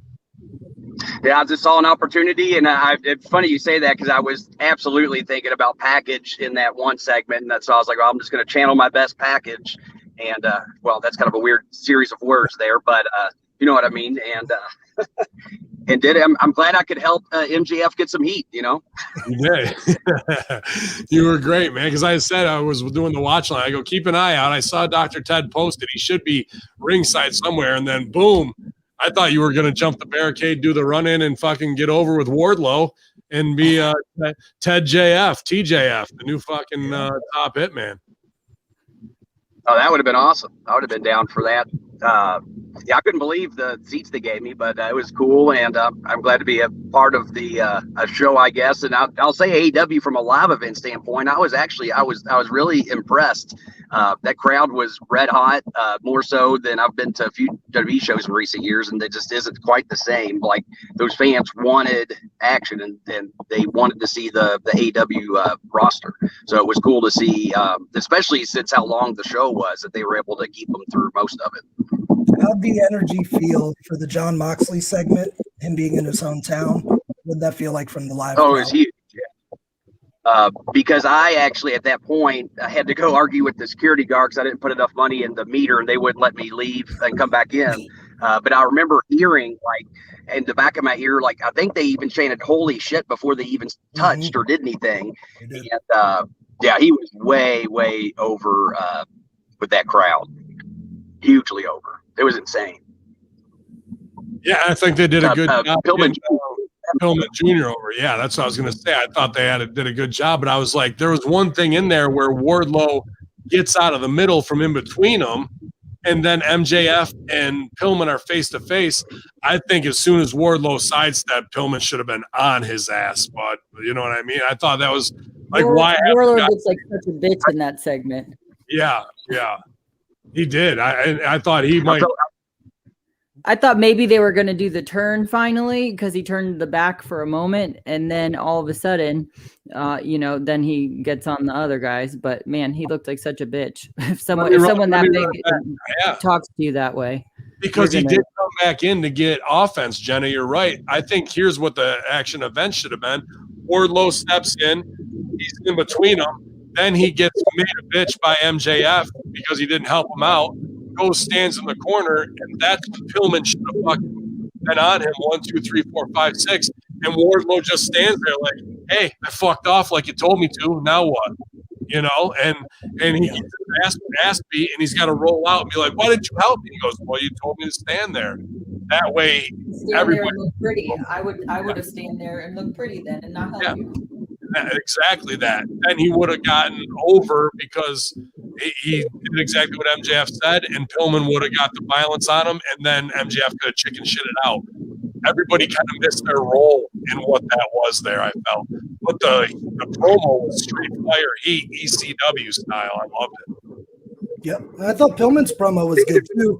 He just should have ran out there and whooped some ass earlier than he did. Agree. Yeah, he was too busy at the top talking. But overall, obviously, MJF's always a fabulous promo. What else did you really like on the show, Beast? Do I now? What else did you really like on the show last night, live? I mean, honestly, and the one thing that stuck out to me is like fans that do the dueling chants. Usually it's two groups of fans that'll do one person and the other, but I noticed most of the dueling chants, it was everybody doing both sides of the chant. I thought that was really weird. But I also see that as an opportunity for people like MJF and Dan Lambert to get heat, because those are the kind of people that aren't going to, split the fans back and forth. I thought that was really strange to see the same fans saying, let's go you, back and forth. Like in the very first match with Malachi and Dustin Rhodes, they were chanting just as loud for both of them and the same people back and forth. It was just odd to me to see that dynamic. That is interesting. That is interesting. Yeah. What would you say is one of the number one reasons that you fell off the wagon from the Straight Edge Society? I like beer too much. That's what it is. Hey, it's funny you said that. I saw Punk was coming out, and I was like, "Oh man, I better finish my beer. I don't want him to. I don't want to get hot at me." Oh shit! So actually, all members of Straight Edge Society were in that building last night. Little known trivia fact. That is true, actually. Nice. Well, not all. I don't think Dewey was there, and Merck wasn't there. Oh, that's true. Merck and Benny Bray, he was in it for a minute. Benny Bray was in the house too. There was a lot of them in there last night. The majority. Yeah. So hopefully you guys changed some lives. But it was awesome to see on there, dude. We're proud of you as always, and hopefully more opportunities coming. It was good to see Shiloh and Turbo Floyd doing their thing. Did you get a chance to see their dark match or no? Yeah, they worked the Butcher and the Blade, and I mean, it was just your typical squash, but they made them look like $1 million and did their role very, very well. And apparently I heard a couple guys backstage told them they really liked their look. So hopefully it leads to something for them. At the very least, another opportunity for a dark so they can try to get signed on at some point. Those guys are awesome. The Outrunners, Shiloh Jones, Truth Magnum, and Randall Turbo Floyd. The Outrunners, one of my favorite tag teams. Turbo looks like a dirty Hogan. It kind of fucking makes me laugh. Baby Hogan in the crowd. They're like, "Come on, baby Hogan." What you gonna do, brother? I know with the Outrunners, you got a big show coming up here on September 18th. Yeah. Off the Dream Wrestling. Why don't you tell us about that, where we can get tickets? Yeah, Jeffersonville, Indiana. If you go to Facebook, Dream Pro Wrestling, that's probably the easiest way to find it. But if you happen to have a pen, you can go to dream.ticketspice.com/dream. I'm sorry, dreampro.ticketspice.com/dream. September 18th, we have Michael Hayes or Mike Braddock, one-legged war veteran, taking on JJ Garrett in the main event. That should be a banger of a match. And the Outrunners will be facing a team called Halal Beefcake. I'm sure Silvio knows those guys, Joe Coleman. And I can't remember his partner's name, but it's first time they've worked as tag teams against each other, so it should be a pretty good match. And really, it's a stack card. Talked about a lot of good, really solid indie talent, including 15-year-old Nick Wayne, the son of Buddy Wayne. He'll be on the show. He's gotten really, really good. He'll get signed, I'm sure, once he's of age. And another young talent, Billy Starks. She's a really good young female wrestler. She's only 16 and already making waves. So they're getting an opportunity to come in and showcase what they can do right now and get some more seasoned wrestlers. And it should be a really good show, man. I'm really looking forward to it. Oh, yeah. Check them out, guys. Facebook, Dream Pro Wrestling. All the links are up there. Easy to find. You'll see it. Great posters, great artwork, and a very cool kind of Miami Vice look for their kickoff show over here at Dream in Indiana. So yeah, kick some ass, boys. Kick some ass. Oh, thank you, guys. That sound's going out. I'll let you guys go. Though, if you want to check it out, then check out Dream Pro, and hopefully I get a chance to catch up with you guys soon. All right, buddy. Take care, man. Good job, B. What were you saying now? The sound works. He said, "Get the fuck out of here." Okay. I missed my cue. All right. I'll see you guys. Peace. Later, brother. Y'all, it's Dr. Ted, the man beast, right from ringside at AEW, making some old lady squats. Maybe he was making Aunt Linda squat last night after the show. She's her knees ready to go. She's good to go. Oh, Jenna, you make me laugh. Let's talk this women's match so Jenna can stop sitting uncomfortably here in my office. I'm fine. I'm laughing at you guys. I don't want to go back to work. I'm not going to make you. We talked Pillman, but now we're Ruby Soho versus Jamie Hayter with Britt Baker and Reba, a.k.a. Rebel. Ladies looking good, working hard. Hayter used her power to keep Soho down. Soho works her shoulders, shots to the chest. Hayter tries her pump kick. Soho catches it, kick to the face. Soho's popping up to the top rope, throwing in the bottom rope. Oh, yeah, they work good levels here. With Silvio, what do you like better here? Or even you, Jenna? Top buckle, turn, shoot her back in. Second buckle, pick her up, shoot her back in. Bottom buckle, or 1, 2, 3, 1, 2, 3, I liked what she did. I thought it was innovative. I don't think I've seen someone do it in that way. At first, I thought, oh, maybe she fucked up the first one and went back for number 2, but then I realized it was a sequence she was doing. Yeah. I did too, kind of, to be honest with you. And it looked real and rough. That's what I liked about it. It didn't look. Yeah, I think that's why I like Hater so much. Her aggression and her style. Like it's not supposed to look pretty, and I like that she's rough around the edges like me, and she looks like she could scrap for real, and that's what you want to see. So I think I appreciate her work style and her power. So no, I thought she brought it to Soho. Definitely, I would have liked to see more offense. I think from Ruby in this match. I felt like Hater ate her up a little bit. Yeah. For her first match coming back. Like one-on-one match coming back, I would have liked to see a little bit more from her. Plenty of nice extra butt cheeks too. She was showing some butt cheeks. There was a little butt out there, a little bit. Yeah. You look at her butt. So only this metal butt. Metal butt. Metal butt. Roll out. Soho whipped into the corner. She flips over, sends Hater in a second turnbuckle. Soho backs up, throws a kick to the back of the head. Soho with another kick to the face. In the face, Soho lands a DDT after bouncing off the top rope. Cover 2, kick out. Soho moves slowly through all that punishment sustained earlier in the match. Yeah, that was a lot of heat on her. Tries for a Sayudo suplex, gets blocked. Lifts Soho. Soho lifts Hater up on the shoulders. Tries for the poison Rana. But this is where the botch that almost was very, very dangerous. Somebody could have really got hurt there. Hater gets in some moves, lifts Soho, backbreaker across the knee, sliding elbow, pin, 2 count. Soho with eat defeat to the jaw, cover 1, 2, 3. Ruby. The finish was out of nowhere. It didn't seem like a finish. You felt like there was something missing at the end of the story there. So yeah. The finish came out of nowhere, and I thought there should have been some more meat on the bones in the back end. But maybe with the one botch thing, things got a little flustered at the end, and maybe they got a cue to take it home. I'm not sure. Yeah. It felt a little flat for me, but overall. And were they not that we shouldn't be focusing on a bigger wah finish, but are they more worried about the post-match run-in bullshit, and they think they downplayed the importance of the finish? Not that we should. I'm just seeing what you. It's possible. I think why the finish looks so weird is because Hater was hitting so hard and throwing such bombs that when Ruby did that pretty kick, it looked fine, but it didn't look like she took Jamie's head off, and Jamie just laid down after she literally whooped Ruby's ass for 8 minutes. So that's why none of us jumped out of our seat during the finish. And on the botch part, I don't think they were going Poison Rana. And here's why. Because if that's what they were doing, the second Hater felt Ruby going back, she would begin her bump. She didn't do that. No. So I got the impression that she was going to try to sit her back up and go into something else. Like a hot shot on the top. Something, whatever.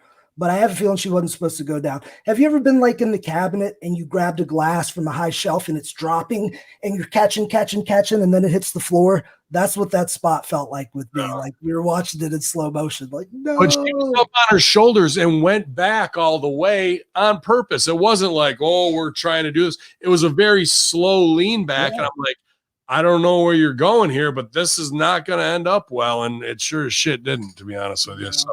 I like the announcer's cover on that too. They're like, "Oh, that was an interesting. Was that a flatliner?" I think Tony Schiavone asked that. He was trying to cover it. I was just glad they were both safe after that. But yeah, with someone big like Hater, she needs to take herself out with something that's big, and then someone hit a finish. I don't think it kept her strong, because it didn't look impressive. And with her size, it needs to be like a big. If anything, Rebel should have had her crutch or something, something to where she could fuck her off and. Stay strong. If anything, that finish made her look weak. Yeah, they do the jump up and then switch reverse on it and then whoa, turn into something, what have you. But then at the end, in comes Britt Baker, DMD, and Rebel with the attack. They do more damage until the almighty Rio clears the ring. I mean, no one's going to fuck with her. Hater gets hold of Rio and then drops her. Baker was going to stomp down Baker on the title, but Chris Statlander runs out with the chair into the ring. She was going to stomp out Baker. No, she was going to stomp out. Rio, was it? The three in the ring check on each other, and Statlander raises Solo's arm. A brilliant moment for all women everywhere united. Hey, I knew what they were doing. At least they were building a trios match, and then the graphic was already made.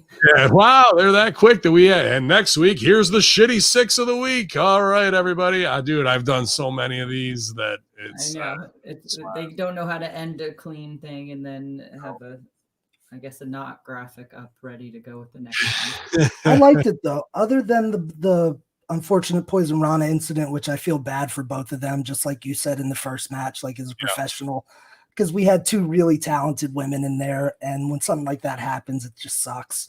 Yeah. But I'm super impressed with Hayter, just her work and how she's dedicated herself to looking the part, being the part.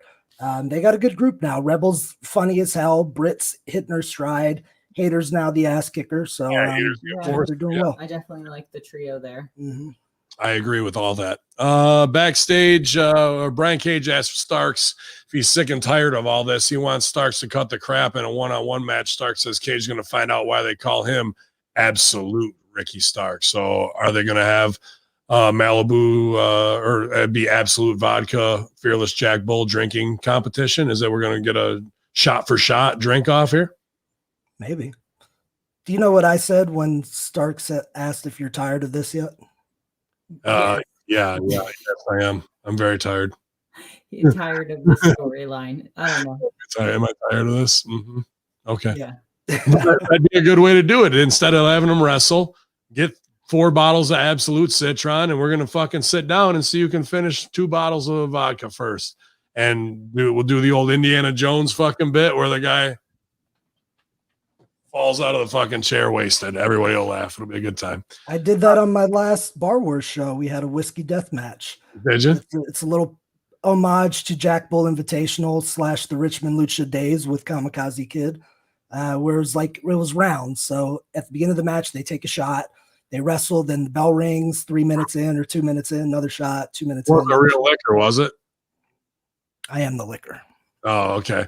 Because this kid in that PWA show does a drunken hillbilly thing where he had a bottle of Jack Daniels in the ring, using it like Grape Drink Connection would for that. And I go, that's got to be tea. No way you could crack a fucking bottle of Jack and start fucking wailing it down middle of the match. God damn. Was it real at Bar Wars? No comment. Everything's real.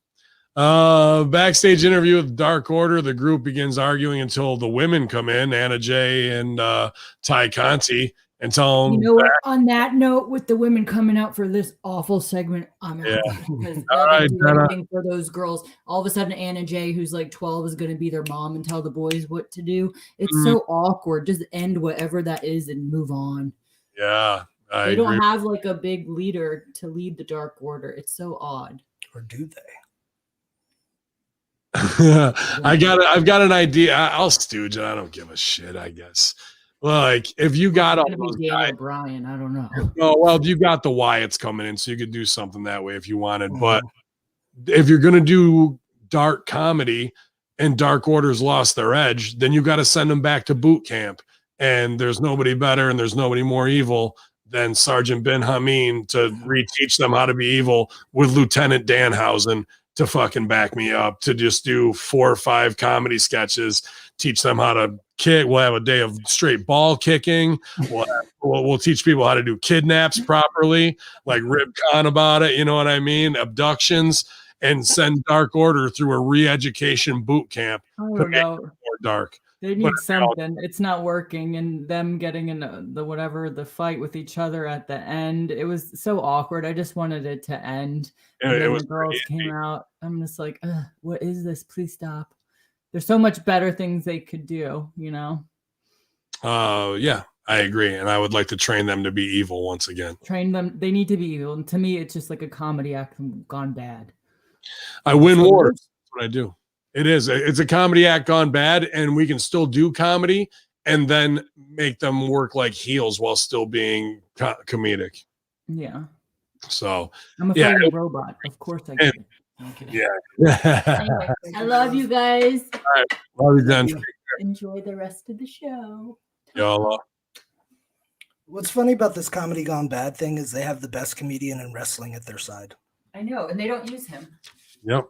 And why don't they? Because they're worried about the Punk heat, because that hasn't been resolved. I saw a viral clip where it was them reading some shit in Dark Order, like reading tweets or whatever, and somebody had said something about Punk to Cabana, and Orange Cassidy was laying down behind him, and he started corpsing. It might have been on Botchamania, like he started laughing and had to be like, "Oh shit, I can't believe they said it." But like, that's the story. That's the biggest story that Punk or Cabana will ever work, in my opinion. And why are we shying away from it and doing that shit when we should be dropping bread crumbs along the way to lead us to that, man, in a long term? Maybe we're not shying away from it. Maybe, I don't know. But this was kind of indie bad here at the end of every weird group that gets together, and we're going to do some breakup that nobody gives a fuck about. Ty Conti and Cage or Ty Conti and what's her name, Anna Jay, are now the new leaders of the Dark Order. Ty J. I thought their interaction was cute in the promo that they did on the Battle Royal segment, recapping the Battle Royal, where Conti said something like, "Ty J is back for you, bitch." And Anna Jay cuts her off. It's like, no Ty J. Yeah, the bitches. John Silver, Evil Uno, Stu Grayson with 5 and 10, and Cole Cabana, and versus Sean Spears and FTR with Wardlow and Tully Blanchard. Silver and Grayson play games by tagging in and over as the match gets started. Silver's able to outpower Sean Spears. Spears looking great. Silver looking great too. Running him over and flexing for the crowd. Good stuff there. Crowd was with it. Grayson gets in there, but it's taken down fairly quickly as the Pinnacle members do a bunch of quick ties. Grayson with the Pele kick brings in Uno, lifts up Spears. Grayson with an elbow drop off the top rope cover, kick out. Uno sends Spears into the corner, offers up the tag to Silver, gets in. They land a few moves. Dark Order taunt each other, cover 2, crowd with the Cole Cabana chant. Silver gets attacked on the wrong side of the town, but gets away and hits a solid brain buster. Looks to tag out, but Spears and Wheeler knock his guys down on the floor. I like that spot. Silver lands. Silver decides to throw kicks, landing a bunch to hardwood, running into the back of the head. German suplex with a bridge. Silver tries to keep up the momentum, but Spears hits a Death Valley driver out of nowhere, kind of, for the win. FTR and Spears are up here. Yeah, they did a pop-up kind of thing. Like FTR hooked them like they were going for their Shatter Machine finish and popped them up in the air, and Spears catches Silver into the DVD. I thought it looked cool. It did, but I was like, oh okay. Post-match, the breakdown with Uno and Silver, and they start fighting until the girls come out, and there's just the Dark Order. I mean, why would you do this? Where's -1? You know? I don't know. So in a vacuum or in a bubble, this match was really good. They did some cool stuff. They all worked well together. We had a clear finish. But then once you start factoring in, the whole angle of the Dark Order and what's happened to this point and where we're going from there, that's when it gets muddy and takes the taste out of your mouth for what really was a very good fucking TV match. But there was so much other stuff that we couldn't focus on that. So that's why people kind of got a weird taste for this one. Yeah.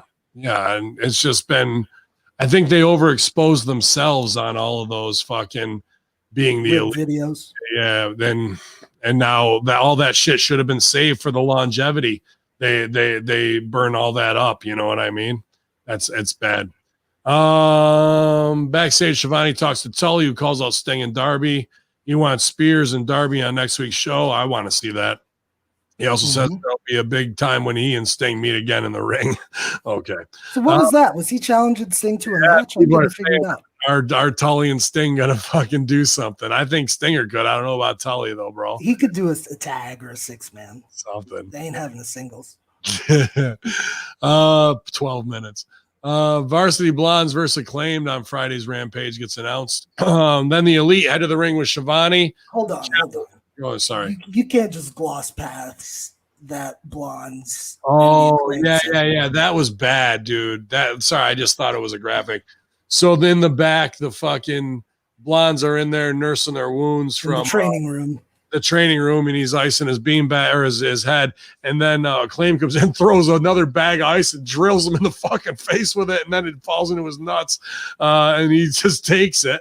But then Pillman Jr. tries to bow up on the Acclaim. Dude, I gotta say this, and this is gonna sound super homophobic, and I'm not. It was just weird. Did Max Caster come off as kind of effeminate in this segment to me?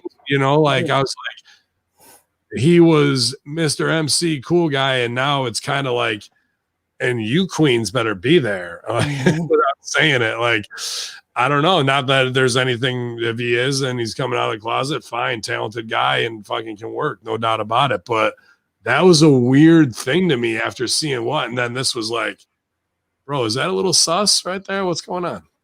Yeah, because it was just the contrast to what we're used to seeing with Caster. Yeah. The reason why I thought this segment was whack, and that's the only way I could describe it. Like, the ice thing was funny. Then they hand Pillman roses for some reason. So Brian's doing half of this segment holding a bouquet of roses in his hand and puts over that they have a match with Caster, but Pillman's also got a match with MJF. And their interaction together was weird. And then Pillman smashes the roses at the end and Griff's selling the whole time. Yeah. Like, I don't know what. It's like they got Pillman over and under in the same show. You're 100% right on that. It's people in the chat. I don't know if they're ribbing or not, but they thought Bowen was the gay one. Is a yeah, partner. He is, from what I understand. So that's what I'm saying. I'm not trying to be like belittling by any means. It was just like, and I didn't know that about his partner either. Mm-hmm. Maybe it's the fact that hanging out with your tag partner, you adopt some of their traits, or maybe he is, or maybe he isn't. I just was like scratching my head of it. I was like, whoa, okay, all right. Pat Patterson, who was, open homosexual, he talked about taking some bullets for the team for his tag team partner, where his partner would have a woman up there and she'd have a friend, and Pat would have to entertain the female friend. He's not attracted to women at all, but he took a bullet for the team sometimes. I think that's only working that way and not the other. You never know. But again, Elite makes their way, the Elite out to the ring.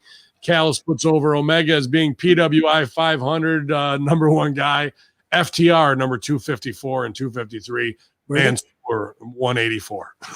Mansoor, everybody, 2 years in.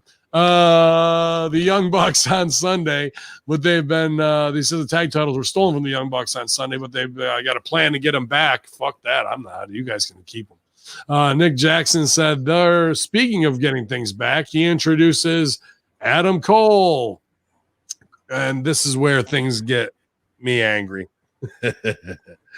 because dude, Adam Cole, I've said it. Tom Cruise, good looks, cuts a great promo. Good looking man, huh? Yeah, has no idea where his heat is and no idea how to stay over, and can chain wrestle like crazy and create a great story, and then completely annihilate it with a bunch of get your shit in ROH false finishes that mean nothing. And it happened in this debut promo. He comes out, huge baby face, crowd's going nuts. They should kiss him on the cheek and do the Bucks pose down and fucking too sweet each other. But instead he comes into the ring and gets a little shine, says baby too many times, but then turns and goes ice cold heel on Tony Schiavone. Huge mistake. He fucking gets in his face and goes, I know you're friends with Britt Baker, but if you look at her the wrong way, I'm going to whoop your ass. And like big leagues him. Now get out of my ring, nerd. Get out of here, nerd. Get out of here. And it turns into some 1987 or 84, really, fucking drama, high school drama, where the cool kids are now bullying the nerds. Here's the problem. All the fucking people in your audience are the nerds. They're not down with the cool kids. And you're trying to get the shine of the fucking junior year fucking shortstop who's finger banging all the fucking chicks. That's not how you do this spot, buddy. You bring him down. You come down, get your heat. Then you bring him in close. Hey, buddy, I heard you're good friends with Britt Baker DMD. Give him the fucking rough noogies, all that shit. And be like, all right, man, good for you. I'm friends with her too. Did you know that? And be facetious about it. Just playing with you, pal. Just playing with you, buddy. We got this. Don't worry. You can go to the back, bud. We'll take care of it. That's the way you do it. Kick me sign on his back. Yep. Instead, he fucking totally healed, thinking it was going to be the cool guy. Killed all that babyface momentum. Tony leaves. There's a Schiavone chant. because now he's more over because they just confused the audience.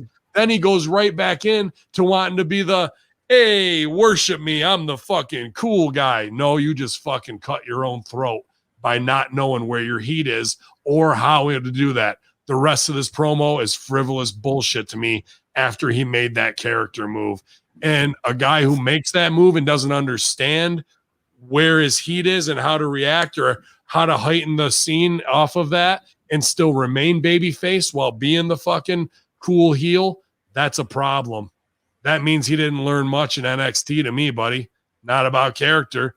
And I've seen his matches with Ciampa where they're doing kryptonite crunch off the top of the cage after telling an arm wringer story for 20 minutes, and fucking that's a kick out on 2 after they go through the table. They get all the way there, and then they just don't understand where their heat is, bro. And that's them coming up through the Indies, Ring of Honor, and having it reinforced at New Japan is the right thing to do, and it never is. And you can feel it while you watch it slip away. You can feel it. I watched it slip out of his grasp. He knew it was the wrong move while he was doing it. And Shivani's not a nerd. He may look like a nerd, but he's not a nerd. But I think more than anything, bro, Adam Cole is just miscasted in this. The reaction he got at the pay-per-view was solidly babyface. 15,000 people chanted Adam Cole Bebe. Last night, wherever the fuck they were, Cincinnati, the whole building chanted Adam Cole Bebe. I expected him to do the turn on the Elite when he came out. I think that's what everybody wanted to cheer him in that moment. Think about when X-Pac came over from WCW, right? He was heel 6. But when he got back in DX, he's babyface X-Pac. He's cool. You cheer him. Like, that was not a moment to try to get heat on Adam Cole. I think he was kind of miscast in that situation. And I don't think it's that he doesn't know how to handle himself. I think he's just kind of put in a weird situation where he's got to try to make this work with the entire crowd cheering him and wanting to like him, but being in the biggest heel group. Shivani goes, and you know what my name is, Adam Cole, to Shivani, baby. And Shivani's got to fucking say it and put it over. Like, they just miss it. They don't understand comedic timing. They act like they're cool and they've got it all together and that they're the height of this business and they've got it all figured out. And then they make the most rookie scene work mistakes that go against their character, their entrance, and things that would actually benefit them in making more money t-shirt wise. Because when I see those moves, it's like the record off the needle off the fucking record, bro. It kills me as a director, writer, and performer. Did you notice Luke Gallows' ring jacket last night?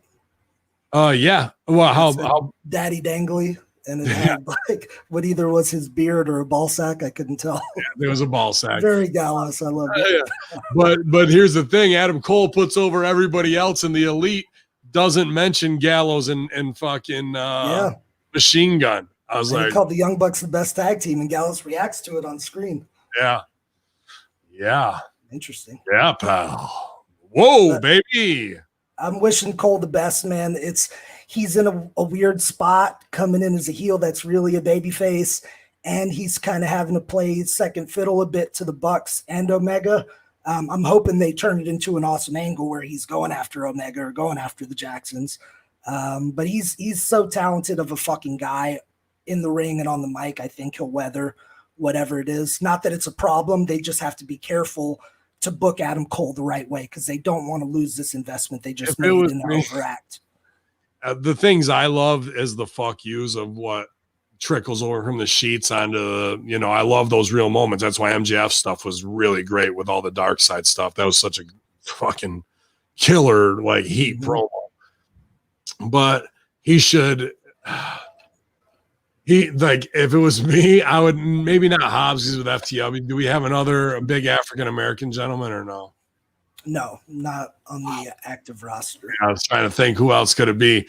I would have Adam Cole randomly manage some big black guy just as a fuck you and have him win every time. Be like, I'm going to go out. Like, guys get ready for his match. Cole, like, you want me to manage you? I'll go out there with you, be in your corner.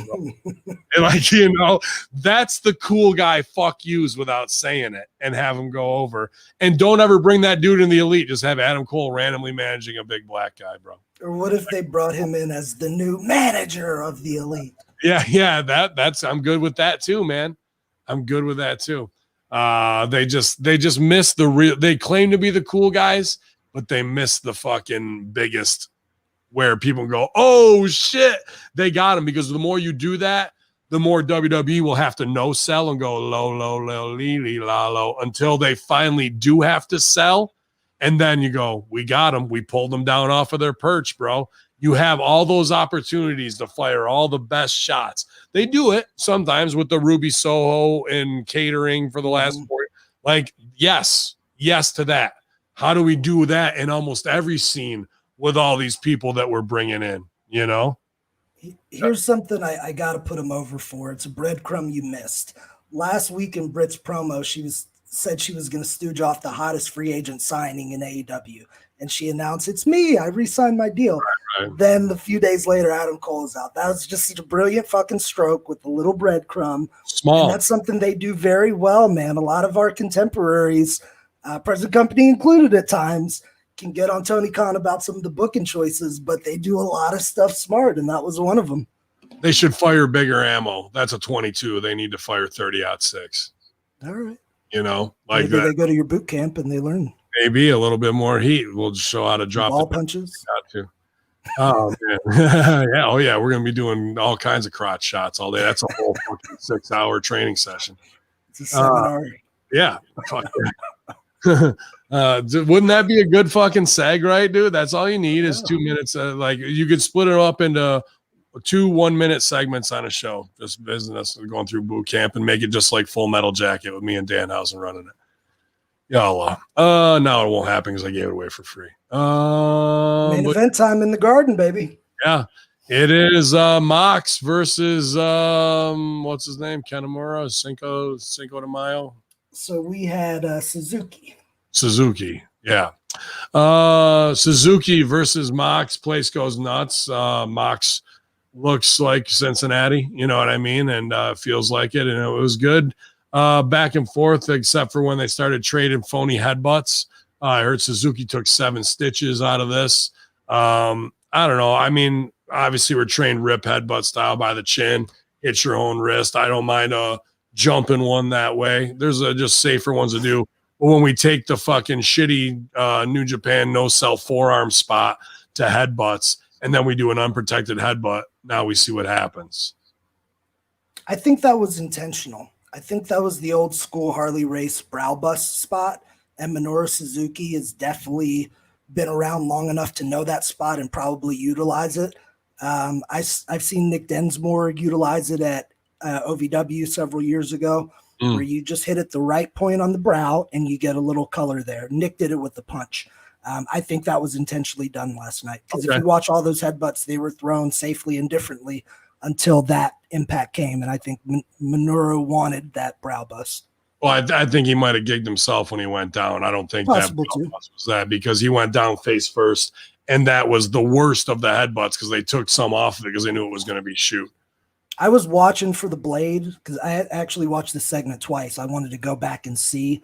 So I was watching to see if he pulled it out. I couldn't detect it, but that doesn't mean that he didn't do it. I think he had it out before they even started the headbutts. I think it was on his tape. But regardless, it was good color. And but here's the thing. They take it home kind of out of nowhere with Mox hitting. He didn't hit the DDT, did he? Yep, he hit him with the smaller one, I think the Ghost Rider, and then for the actual finish, he hit the big paradigm shift. Big paradigm, okay. But they went home 2-3 minutes too early because then Mox goes out into the crowd to do the shield with the people thing, and the people were like, where's he going? Like they were kind of like too respectful, like he wanted everybody patting him on the back and this is my shit. But in the COVID era, things have changed. He goes, Moxley, no. He go back down the steps, and he has to go find other people who then are like, okay, we'll do it and get it. So it was like 2 minutes of him searching for fans to put him. Not that they weren't all happy. It wasn't a big burst of energy that he was trying to light the fuse, but he couldn't get that motherfucker going until the very last 10 seconds. The crowd caught on. made me laugh. I love wrestle crap like that. What are you gonna do? Like, there's things you can and can't control. But he was working hard in his hometown for a crowd response, bro. I was like, these Cincinnati motherfuckers are stiff with it. They don't want to give nothing up. They don't give a fuck in the Nasty Natty. Mox coming up looking for some love. People are like, no, Delta variant, no. Oh, bro. Get out of here. Like, get that fucking Japanese guy's blood out of here. I don't want that on me, bro. I thought I was in Philly for a minute. But no, this was fun, man. This match was a lot of fun. I know you don't like some of the strong style stuff, but I thought this was perfect just because fucking Minoru Suzuki is so good with that stuff and how he does his thing, how he carries himself, his cells, like after he got his ass whooped and was trying to do the Terry Funk, dude, I don't have a problem. See, this is the thing. People think I hate Japanese strong style. I routinely say Japanese wrong style. Because there is a wrong style in it, because they don't sell on certain things. He was selling a big shot, elbow shot. You want to trade elbows, that's fine. But I want to see the Terry Funk fucking punch drunk come back in and take one. But if you're just going to stand in the pocket and be two little white guys who are trying to fucking emulate that shit and show how tough you are, and that you think that not registering that is the epitome of wrong style. You are a fucking idiot and you're not doing this shit right. What they did last night was right in a lot of ways. I enjoy it when we get, because the best shit is to watch him sit there and stumble. Nobody looks at the elbow and goes, that was the greatest fucking elbow I've ever seen in my life. And that's when he's rocked from it and you get a facial of his eye all bloody and shit and he's fucking spitting on himself. That's the good stuff. And these guys, and whether it's Osprey or fucking Switchblade or Jackknife or whatever, Voodoo Kid, the vet, whoever the fuck, like, sell the motherfucker, because next time you come in on me, I'll make sure you're gonna sell it. Believe me. Otherwise, you're gonna be, what happened? What happened? What happened was, I think what you don't like about it is the purpose of that spot is that two guys are doing it trying to look like tough guys. And oftentimes they don't end up looking like tough guys because it's either too rehearsed, too choreographed, no selling. But Suzuki is out on TV for one match, and everybody watching knows he's a tough guy after that one match. Yep. Despite the fact that he sold and lost. Like, I haven't watched that many Suzuki matches in the last several years. But after seeing that, I'm like, fuck, I want to see him more. I'd love to see him and Moxley get together. Maybe even Eddie. They're just going around kicking people's asses, drinking sake bombs and shit. Like, that'd be a fucking cool act, man. Why not, bro? Why not, man? There's a lot of fun options with scene work with those guys he just faced to get shit. Yeah. So, and despite the crowd running from the Delta variant, I like the visual of them closing with Moxley standing tall. With it took 2 minutes to get there. It should have taken 5 seconds. He thought he was going to get crowd surfed around and shit. People were like, bro, what the fuck are you fucking doing, man? Like, it made me laugh my ass off, dude. I love that shit. Though it was yesterday that they came out with the news about the Mu variant, so maybe that got him even more startled. Who knows? Oh man, fucking A. Good show though. Yeah, all the way around, big energy. It just felt bad for some people on their finish and stuff, and that's the guarantee we make. With the audience. Sometimes it's going to be there, and hopefully it's going to be there. Sometimes it's not. Yeah. And we only got one take. We ain't actors. We don't get to reset the scene. Exactly. One take, baby. Exactly on that, man. Y'all. So, I'm in. Where am I? Causing terror next. 9/11. Actually, tonight, if you're listening live, we're trying to get Horsemen together. I don't know if we'll probably go live here, twitch.tv/Hamin Media.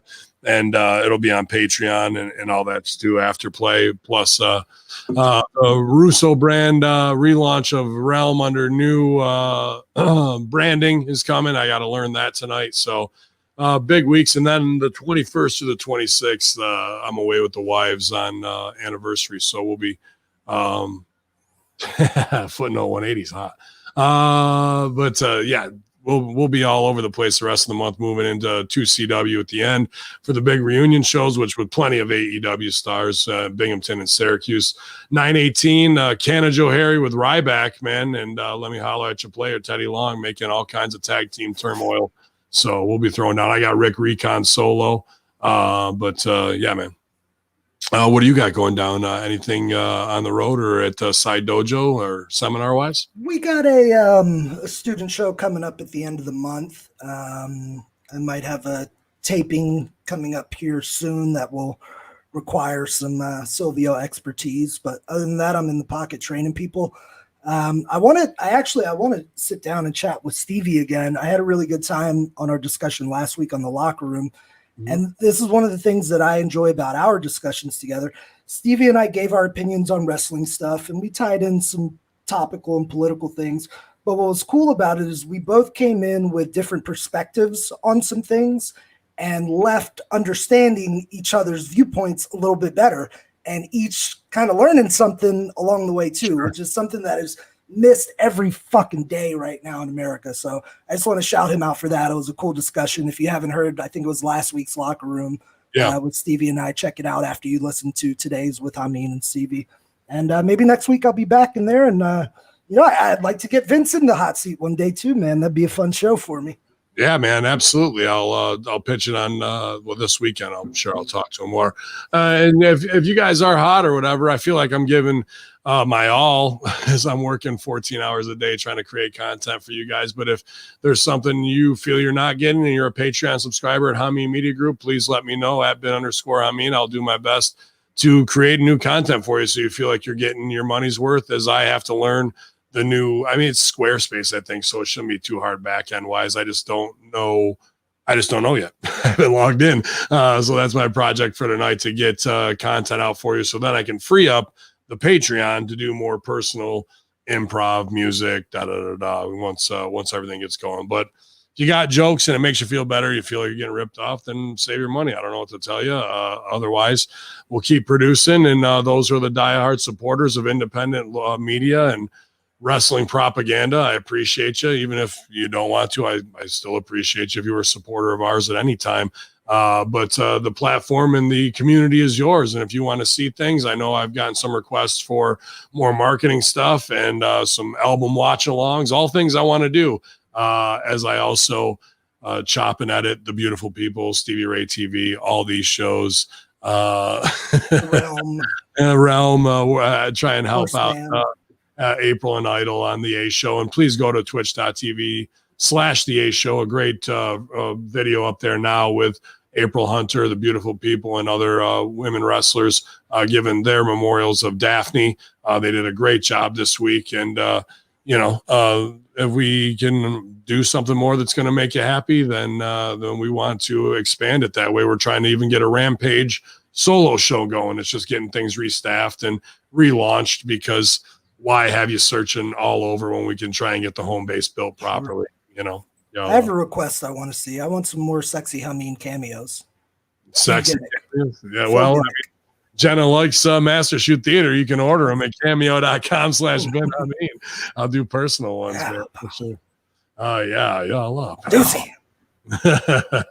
And give shout out to @Mandeer666. Give him a follow. Let him know how much you appreciate it. Give us a follow at Hamin Media Group YouTube. Trying to get up over 1,000 followers. We're not too far off, and we've got the watch hours to monetize before they demonetize us again. So any help that way, we appreciate it. But it's Big Stevie, or it's not this little Stevie Cool. It's fucking the muscular mayor, Chris Silvio, Genocide, Dr. Ted. He's back, in Hacker Hamin, Self Smart, and myself every single day of the week, infidels, as we light the fuse. This is the greatest show ever. Ding dong. Hello?